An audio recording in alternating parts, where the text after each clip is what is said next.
भाइयों और बहनों, পাল্টানো দরকার। পাল্টানো দরকার,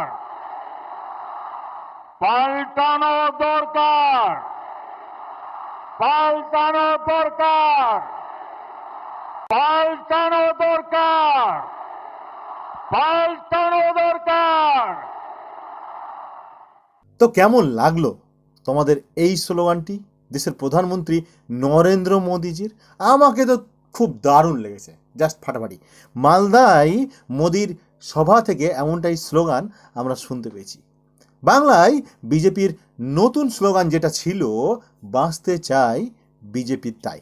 আজকে মোদির সভামঞ্চ থেকে আবারও একটা নতুন স্লোগান আমরা তার মুখ থেকেই শুনে নিলাম, পাল্টানো দরকার বিজেপি সরকার।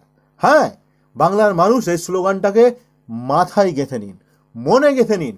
আগামী নির্বাচনের জন্য রেডি হয়ে যান এবং এই 26-এর নির্বাচনে বিজেপিকে বাংলা থেকে উৎখাত করতে হবে, তার সাথে সাথে ভারতবর্ষ থেকে উৎখাত করতে হবে। নচেত বাংলার মানুষের যেরকম বিপদ, সারা দেশের মানুষেরও সেরকম বিপদ।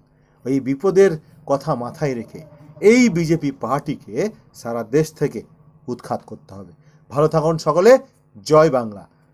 পাল্টানো দরকার বিজেপি সরকার। ভালো থাকবেন সকলে।